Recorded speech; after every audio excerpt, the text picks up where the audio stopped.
अस्सलाम वालेकुम। हम लोग बात करेंगे गेटेड और अनगेटेड प्रोडक्ट के बारे में कि ये क्या होती है और इसको किस तरीके से रिजॉल्व करवाया जाता है। हम क्योंकि ओवरऑल अमेज़ॉन की बात कर रहे हैं, हम ऑनलाइन बाइंग एंड सेलिंग की बात कर रहे हैं, तो वहाँ पे हम देखते हैं कि कौन सी प्रोडक्ट ऐसी है जिसको हम बेच सकते हैं और कौन सी ऐसी है जिसको बेचने के लिए हमें पहले कुछ डॉक्यूमेंटेशन चाहिए, कोई अप्रूवल चाहिए। अच्छा, गेटेड या अनगेटेड कैटेगरी आसान अल्फाज में क्या होती है? आप पाकिस्तान में कोई भी सोसाइटी देखते हैं, आप कहते हैं कि वो फलां सोसाइटी जो है वो गेटेड सोसाइटी है। क्या मतलब है उसका? तो उसकी बाउंड्री वॉल है, उसका एक ही या उसके 2 या 3 ही सिर्फ गेट हैं और उस गेट से एंटर होने के लिए आपको अप्रूवल चाहिए। आपको सिक्योरिटी रोकेगी, आपसे पूछेंगे आपने किसको मिलना है, कॉल पे बात करवाएं, कोई लेटर दिखाएं, या वो आपको क्या कहेगी सोसाइटी वाले कि अगर आपने रेगुलर आना जाना है तो आप सोसाइटी के ऑफिस से इस पर एक स्टिकर लगवा लें।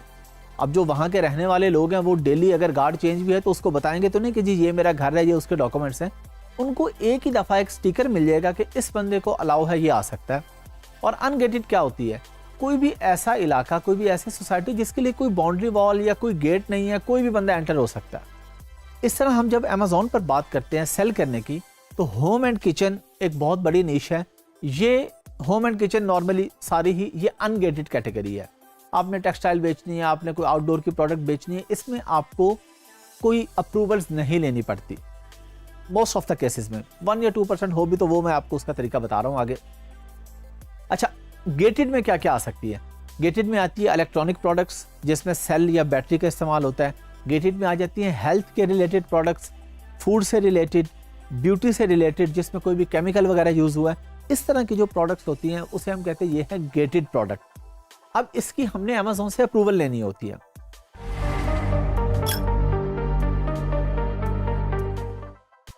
अमेज़ॉन से अप्रूवल कैसे लेनी होती है कि अगर तो आपका अपना ब्रांड है, यानी एक तो है ना कि आपने किसी बड़े ब्रांड की बैटरी उठाई और बेचना शुरू कर दिए, तो आप उस ब्रांड की इनवॉइस देंगे, अमेज़ॉन आपको अनगेट कर देगा, कहेगा ठीक है जी आपने उससे परचेज किया, आप बेच रहे हैं, इट्स ओके, वो आपको सर्टिफिकेट दे देंगे।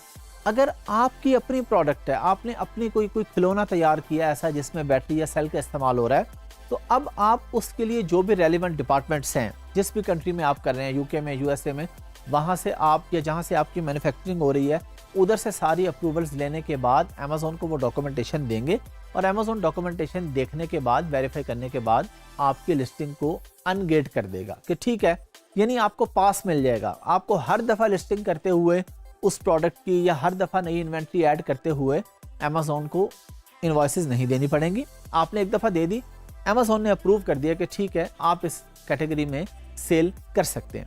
नॉर्मली हम लोग कोशिश करते हैं एज अ वीए भी जब आप लोग काम करेंगे या अपनी प्रोडक्ट बेचेंगे तो नॉर्मली हम गेटेड कैटेगरी में नहीं जाते, हम लोग अनगेटेड में ही काम करते हैं जो सिंपल आसान प्रोडक्ट होती है।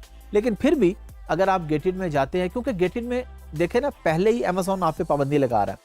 इसमें इशू क्या होता है कि खुदा ना खास्ता कोई प्रॉब्लम हो गया किसी के साथ, हेल्थ की प्रोडक्ट है उसको कोई रिएक्शन हो गया, कोई फूड की प्रोडक्ट है उसको फूड पॉइजनिंग हो गई, कोई इलेक्ट्रिकल से रिलेटेड प्रोडक्ट है, कोई चार्जर फट गया, आग लग गई, कोई भी इशू हो गया तो आप पे लॉस आउट फाइल हो सकता है सेलर पे कि जी इनकी वजह से मेरा ये नुकसान हुआ है। इसलिए हम लोग कोशिश करते हैं कि हम ऐसी प्रोडक्ट में ना जाएं। हाँ, अगर सारी चीज़ें हमारे पास जो भी प्रिकॉशनरी मेजर्स हैं वो हमने कंप्लीट किए हों, सिक्योरिटी कंप्लीट हो, हर तरीके से हमें पता हो कि ठीक है सारी डॉक्यूमेंटेशन हो, सेल आप कर भी सकते हैं, ऐसा इशू नहीं है। तो उसके लिए आसान सा तरीका आप अमेज़ॉन से अप्रूवल लेंगे। जब आप लिस्ट करेंगे अमेज़ॉन आपको लिस्ट नहीं करने देगा, आप सिंपली अमेज़ॉन के साथ केस खोलेंगे। केस हैंडलिंग में आपको बता चुका हूँ, अमेज़ॉन को बताएंगे जी ये मेरी प्रोडक्ट है, मुझे इसकी अप्रूवल चाहिए, इसको आप अनगेट कर दें। अमेज़ॉन वो आपको अनगेट कर देगा, उस प्रोडक्ट को आप लिस्ट कर लेंगे। आपके माइंड में होना चाहिए ये सिर्फ अमेज़ॉन नहीं है, यहाँ पे बाकी भी सारी आ जाती है, ईबे आ जाता है, वॉलमार्ट आ जाता है, इट्सी आ जाता है, कोई भी ऑनलाइन प्लेटफॉर्म है। कोई ऐसा प्लेटफॉर्म है जो आप पे रिस्ट्रिक्शन लगाएगा कि आप पहले अप्रूवल लें इस प्रोडक्ट की, कई ऐसे हैं जो नहीं लगाएंगे। तो जहाँ पे लगाएंगे वहाँ पे हमें पता चल गया कि किस किस प्रोडक्ट में लगाएंगे, किस किस कैटेगरी में लगाएंगे, उसको हम अनगेट करवाने के बाद इस प्रोडक्ट को सेल कर सकेंगे।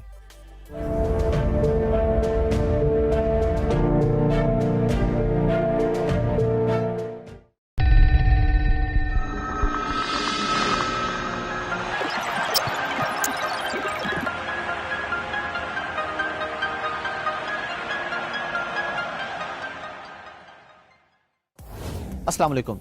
हम लोग बात करेंगे यूजफुल टिप्स के ऊपर कि अगर आप खुद सेल करने जाते हैं अमेजोन पर या आपका जो क्लाइंट है वो नया क्लाइंट है, तो आपने उसको क्या क्या चीज़ें बतानी है, क्या क्या आपने उसको टिप्स देनी है। ये स्पेशली आपके काम आएंगी जब आप उसके साथ इंटरव्यू पे आएंगे। अगर वो आपके साथ वीडियो कॉल पे आता है, अब वीडियो कॉल से आपने परेशान नहीं होना कि जी वो इंग्लिश बोलेगा, मैं क्या करूँगा। आपको अगर बेसिक इंग्लिश भी आती है ना, बस अपने समझा लेते हैं, उसकी समझ लेते हैं, तो इसका मतलब है कि अगर आपको काम आता है तो इससे कोई फ़र्क नहीं पड़ता कि आपकी इंग्लिश ठीक है या नहीं है। इसका मतलब यह है कि आप काम कर सकते हैं। अगर आपको काम आता है और इंग्लिश प्रॉपर नहीं भी आती तो कोई मसले की बात नहीं है। तो अगर वो वीडियो कॉल पे आता है, सारे नहीं आते, आ गया और उसने आपसे पूछा अच्छा बताएं आप क्या क्या करेंगे, तो आप ये वाली टिप्स उसको दे देंगे और उससे वो समझ जाएगा कि इस बंदे को वाकई काम का पता है। आप कहेंगे कि पहले तो हम प्रॉपर प्रोडक्ट हंटिंग करेंगे। हम ऐसा नहीं करेंगे कि अगर आप कहते हैं जी ग्लास आपके घर के पास से अच्छे सस्ते मिलते हैं, हम ग्लास बेच लें, नहीं। हम प्रोडक्ट हंटिंग करेंगे जो कि हम सीख चुके हैं। फिर आप उसे बताएंगे प्रोडक्ट सोर्सिंग में हम क्या क्या ट्रिक्स यूज़ करेंगे, क्या क्या तरीके इस्तेमाल करेंगे सस्ते सोर्सिंग के लिए। फिर आप बताएंगे कि हम जो लिस्टिंग करेंगे ना वो फ्रेंडली लिस्टिंग होनी चाहिए। इस तरह के मुश्किल वर्ड्स यूज़ नहीं करने के जो आम आदमी को समझ ही ना आए। अब हम इंग्लिश में लिस्टिंग कर रहे हैं, अमेरिका में या यूके में बेच रहे हैं, इसका मतलब ये नहीं है कि आप बहुत मुश्किल इंग्लिश लिख दे तो सबको समझ आ जाएगी। जैसे आप उर्दू की मिसाल ले लें, अगर हमारे सामने बहुत मुश्किल उर्दू लिख दी जाए, हमारी कौमी ज़बान उर्दू है, हमें बाज़ दफ़ा मुश्किल उर्दू अगर सामने लिखी हो तो समझ नहीं आती। इसी तरह हमने लिस्टिंग ऐसी करनी है जो एक आम आदमी के समझ आने वाली हो। हमने अपने आप को वहाँ पे ये नहीं दिखाना कि देखें क्या कमाल की लिस्टिंग कर दी हमने। लिस्टिंग वो करनी है जो अगले को समझ में आ जाए। फिर अगला स्टेप आपने क्या करना है, जब आपने लॉन्च रैंक की तरफ जाना है तो आपने एडवर्टाइजिंग पे पैसे लगाने हैं, पीपीसी पे पैसे लगाने हैं।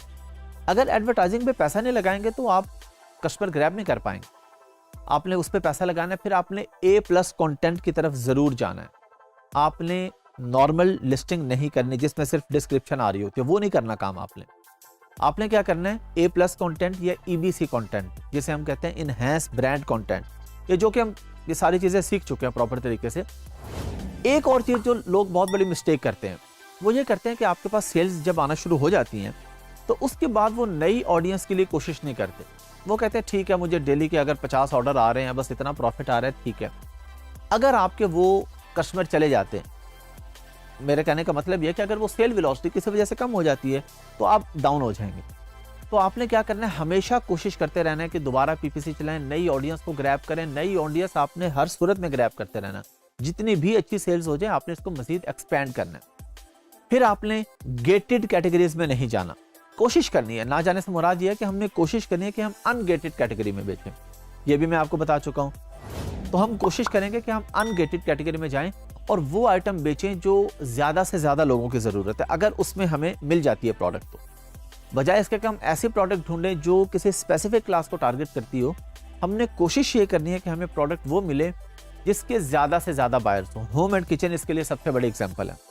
अब होम एंड किचन के अंदर भी हजारों प्रोडक्ट्स आती हैं। इस नीश के अंदर इसकी सब कैटेगरी, फिर सब कैटेगरी के आगे सब कैटेगरीज, बहुत सारी कैटेगरीज हैं। तो इन सारी चीज़ों का आप लोगों ने ख्याल रखना है। पीपीसी के ऊपर फोकस कर लिया, A+ कंटेंट पे कर लिया, प्रोडक्ट अनगेटेड कर ली, लिस्टिंग अच्छी फ्रेंडली कर ली और उसके बाद ऑप्टिमाइजेशन पे हमने ज़रूर फोकस करना है। पीपीसी की रिपोर्ट्स लाजमी डाउनलोड करनी है। ये नहीं कि अच्छा जी ठीक है पीपीसी पे नॉर्मल रिजल्ट आ रहे हैं, क्लिक थ्रू रेट अगर हमें अच्छा मिल रहा है और सेल्स भी अच्छी आ रही है तो बस ठीक है, नहीं। हमेशा कोशिश करनी है कि इससे बेहतर इसको कैसे किया जा सकता है। ये हम पीपीसी में प्रॉपर सीख चुके हैं, तो चीज़ें हमने सारी सीख ली हैं। बस अब आपके माइंड में हो कि इन सारी चीज़ों पे आपने बार बार फोकस करते रहना है, किसी भी जगह पे सेल्स को देखते हुए रुकना नहीं है।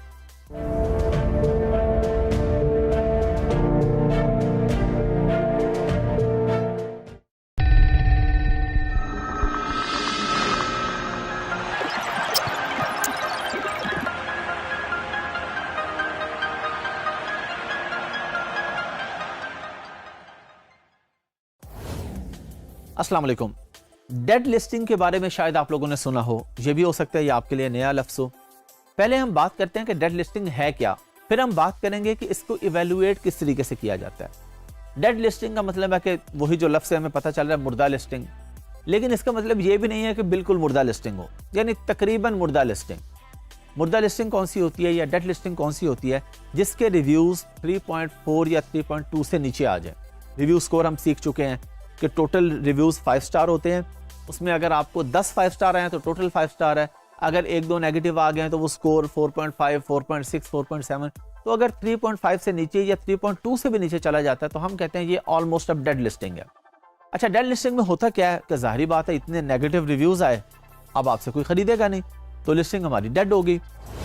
अब डेड लिस्टिंग पे हमें ये बेनिफिट होता है, ये हम पाकिस्तानियों के पास बहुत अच्छा नॉलेज है या कुछ और लोगों के पास भी होगा, लेकिन नॉर्मली जो सेलर्स है उसको नहीं पता। सेलर क्या करता है, वो कहता है जी ये लिस्टिंग मेरी तबाह हो गई है, अब ये खत्म हो गई है बस।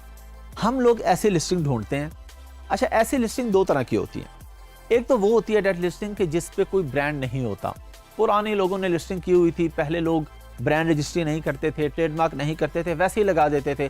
आप भी जाके उस पर मीटू कर लेते हैं, इवन कुछ केसेस में आप आहिस्ता आहिस्ता उस पर कुछ चेंजिंग भी करवा लेते हैं, लोग उसको चेंज भी कर लेते हैं, टोटल लिस्टिंग की पिक्चर भी चेंज कर लेते हैं, डिस्क्रिप्शन भी।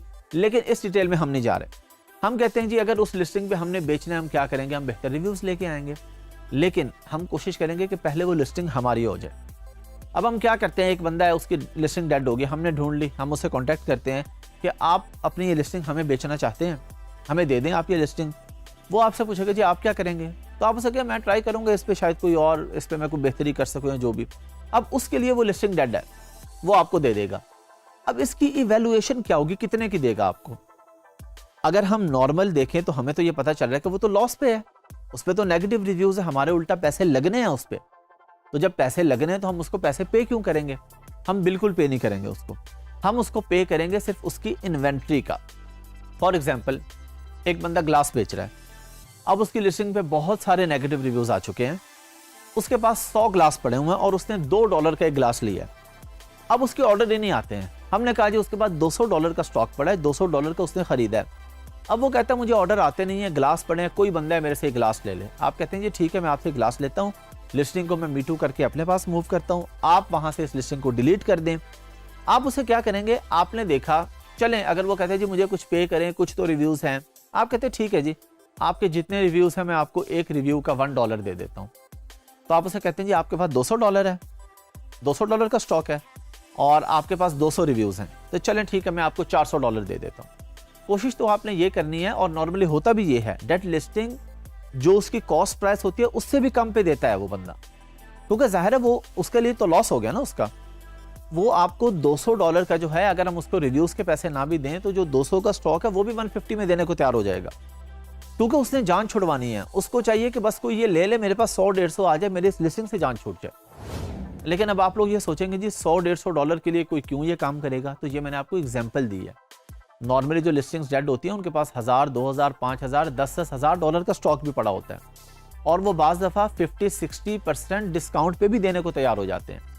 तो हमें ऐसी लिस्टिंग का फ़ायदा होता है। हमने अब क्या करना होता है, हमें कैसे फ़ायदा होगा जी, जब उसके नहीं बिक रहे तो हमारे कैसे बिकेंगे। हम लोग सीख चुके हैं प्रॉक्सी मार्केटिंग के बारे में।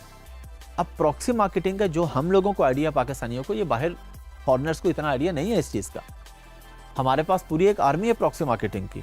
हमें पता है कि हमने किस तरीके से रिव्यूज़ बेहतर बिल्ड करके इसकी रेटिंग बेहतर करनी है। तो हम वही फार्मूला यूज़ करते हुए अपने रिव्यूज़ बेहतर करेंगे। रिव्यू रेटिंग बेहतर होगी तो हमें ऑर्डर बेहतर आना शुरू हो जाएंगे। अब एक और सवाल यहाँ पे निकल आता है कि जी डेड लिस्टिंग लेकर जो हमने रिव्यूज़ बेहतर करने हैं तो हम एक नई लिस्टिंग क्यों ना खड़ी कर लें। सवाल बनता है ना। नई लिस्टिंग इसलिए नहीं खड़ी करेंगे कि नई लिस्टिंग भी हम खड़ी करते हैं, काम करते हैं, लेकिन डेड में और नई में क्या फ़र्क होगा। नई में आपको रिव्यूज़ 0 से बिल्ड करने पड़ रहे हैं। वहां पे अगर उसके पास 500 रिव्यूज पहले से हैं तो जब आप पॉजिटिव अच्छे कर लेंगे, आपके रिव्यू स्कोर 4.2, 4.3 से ऊपर हो जाएगा। 300 आप लेके आए, 500 पहले, तो रिव्यू शो होगा 800। अब एक लिस्टिंग पे 300 रिव्यूज शो हो रहे हैं, एक पे 800 शो हो रहे हैं, तो बायर किसकी तरफ अट्रैक्ट होगा, 800 वाले की तरफ, अगर उसकी रेटिंग अच्छी है। तो जैसे ही हम 4.3 क्रॉस करेंगे तो हमारे पास जो रिव्यू स्कोर है वो बहुत बेहतर हो जाएगा। जो स्टार्स हैं वो भी 4.5 स्टार होना शुरू हो जाएंगे 4.2 से ऊपर जाके। अगर एक बंदे की रेटिंग है 4.8, तो 4.8 लिखने में है जो वहां जाके क्लिक करके देखेगा, लेकिन जब वो स्टार देखेगा ना, जो 5 स्टार्स आ रहे होते हैं, तो स्टार उसके पूरे 5 आ रहे होंगे। जब वो 4.8 से डाउन जाएगा तो तब उसके स्टार, जो 5वां स्टार है, वो आधा हो जाएगा 4.3 तक। 4.3 से नीचे जाएगा तो 4 स्टार पूरे हो जाएंगे, 5वां स्टार बिल्कुल खत्म हो जाएगा। तो ये सारी चीजें मैटर कर रही होती हैं। रिव्यू, नंबर ऑफ रिव्यूज भी मैटर कर रहे होते हैं। हो सकता है जब आप लोग ये वीडियो देख रहे हों, आप कोई अरसे बाद देख रहे हों, तो हो सकता है डेड लिस्टिंग का काम बिल्कुल ही खत्म हो चुका हो, या हो सकता है जितना अब है जब मैं रिकॉर्ड करवा रहा हूँ वीडियो, इससे बहुत बेहतर हो चुका हो। तो ये आप लोगों को माइंड में रखना चाहिए कि चीज़ें ऊपर नीचे कुछ हो सकती हैं। आप लोगों ने ओवरऑल काम सीखना है, काम पे फोकस करना है। आपको मैंने हर चीज़ सिखा दी है इसमें। जब मैं ये वीडियो रिकॉर्ड करवा रहा हूँ तो कई चीज़ें ऐसी हैं जो अब बिल्कुल नहीं चलती, मैंने वो भी आपको बता दी है कि प्रोसेस आपको समझ आ जाना चाहिए। तो आपके पास जब प्रोसेस होगा ना, आपको तरीकाकार का पता होगा, तो आप किसी भी तरफ से आपको कोई भी क्लाइंट मिलता है तो आप उसको गाइड कर सकेंगे। एटलीस्ट आपका क्लाइंट आपसे खुश होकर जाएगा। आप क्लाइंट के साथ बात करते हैं, अच्छा आपने उसको वैसे ही डेड लिस्टिंग का नहीं बता देना कि जी इसको पता चले मुझे इसका भी पता है। क्लाइंट के साथ काम करते हुए, बात करते हुए एक बात आपके माइंड में होनी चाहिए कि आपके पास जब क्लाइंट आया है ना, आपने उसके साथ उस टॉपिक पे बात करनी है जो उसका प्रॉब्लम है। सादा सी एग्जांपल है, आप एक डॉक्टर के पास चले जाते हैं, वो आई स्पेशलिस्ट है। आप उसके पास जाते हैं और आपका मसला आंखों का है, और वो आगे साथ आपको ये बताना शुरू हो जाता है कि जी मैं तो जिगर का भी बड़ा ज़बरदस्त डॉक्टर हूँ, मैं तो फुट का भी बड़ा ज़बरदस्त डॉक्टर हूँ, अगर पाँव के कोई मसले हों, मैं तो डायबिटीज़ का भी बहुत अच्छा डॉक्टर हूँ।